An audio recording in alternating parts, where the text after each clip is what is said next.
Welcome to my channel. आज मैं आप लोगों के साथ खसखस पनीर की रेसिपी शेयर करने जा रही हूँ। ये बहुत ही इजी एंड टेस्टी रेसिपी है। आप ज़रूर ये घर पे ट्राई कीजिए। आपको इंग्रेडिएंट्स और क्वांटिटीज डिस्क्रिप्शन बॉक्स में मिल जाएंगे और कुकिंग प्रोसेस मैं इस वीडियो में दिखाने वाली हूँ। क्या क्या इंग्रेडिएंट्स चाहिए मैं आप लोगों के साथ शेयर करूँगी। आपको चाहिए ऑनियन, तेजपत्ता, रेड चिली, खसखस मतलब पॉपी सीड्स,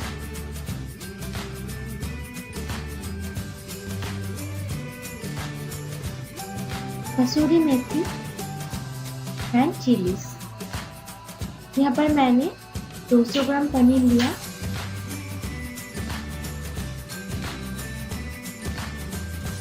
और स्पाइसेस में है red chilli powder, turmeric powder, oil, garam masala powder, salt, धनिया पाउडर एंड जीरा पाउडर।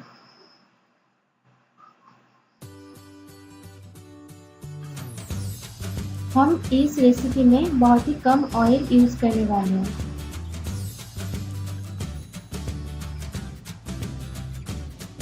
ये इंग्रेडिएंट सबको चाहिए। फिर मैं एक मिक्सिंग जार लेती हूँ, उसमें एक एक करके ऑनियन, चिलीज, पॉपी सीड्स,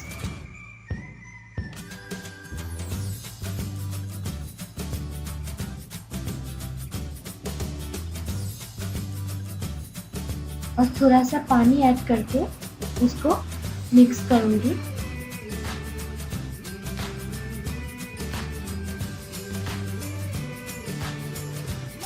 ये हो रहा है। अब देखो इतना अच्छा पेस्ट बन गया।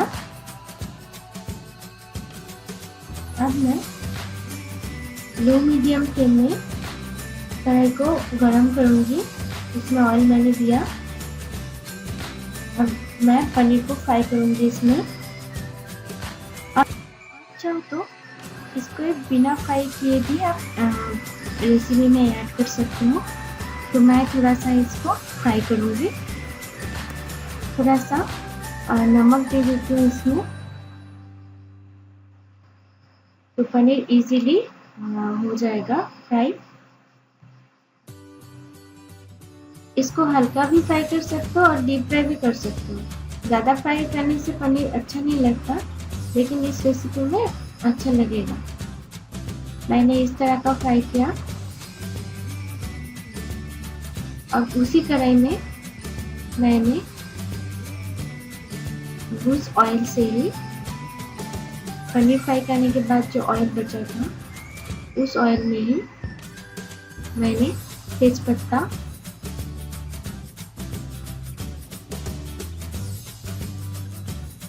दे दिया।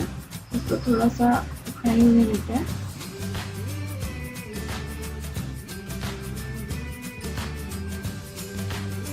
फिर रेड चिली, मैंने यहाँ पर एक ग्रीन चिली भी ऐड किया।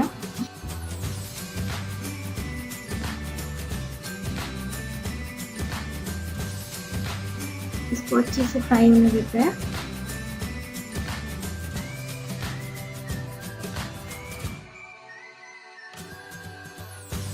फिर मैं खसखस को ऐड करूंगी।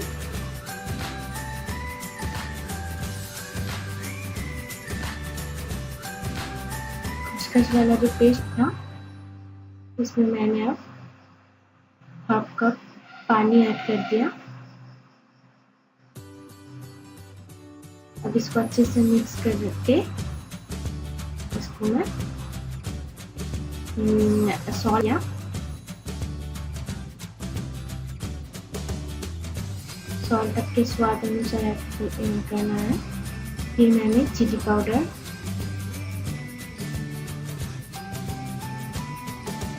टर्मरिक, जीरा पाउडर,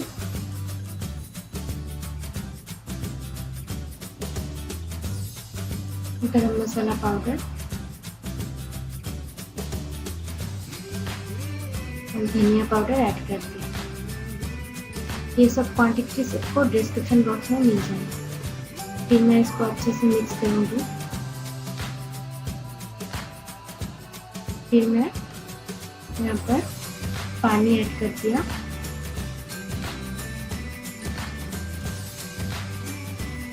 अब इसको मैं कवर कर दूंगी और कुक होने दूंगी 2 मिनट के लिए।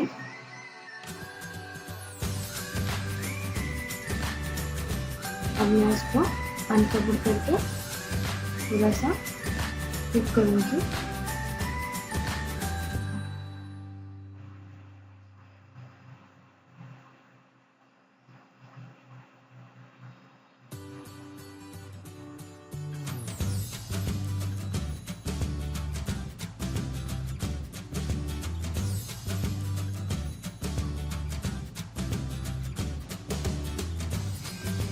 अब मैं इसमें थोड़ा सा शुगर ऐड कर दूंगी।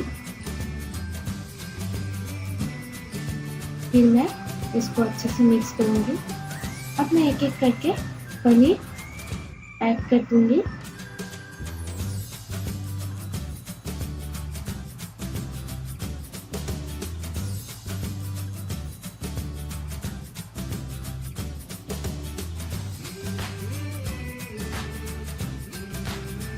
मैंने पनीर का जो ऑयल था उसमें सब्जी बना दिया, इसलिए मैंने यहाँ पर घी ऐड नहीं किया। आप चाहो तो थोड़ा सा घी भी ऐड कर सकते हो। अब मैं फिर से इसको 2 मिनट बाद अनकवर करके मैं थोड़ा सा कसूरी मेथी इसमें ऐड कर दूंगी और अच्छे से मिक्स कर दूंगी। कसूरी मेथी देने से ये रेसिपी का एरोमा बहुत अच्छा आता है, तो इसलिए मैंने कसूरी मेथी ऐड कर दिया। फिर मैं इसको 1 मिनट के लिए कवर कर दूंगी। फिर अनकवर करती हूँ और ये बन गया। प्लीज़ इसको घर पे ट्राई कीजिए और मुझे कमेंट बॉक्स में बताइए कि कैसे बनाइए। Thank you so much. Please subscribe कीजिए मेरा चैनल को एंड हेल्प कीजिए मेरे वीडियो को। थैंक्स।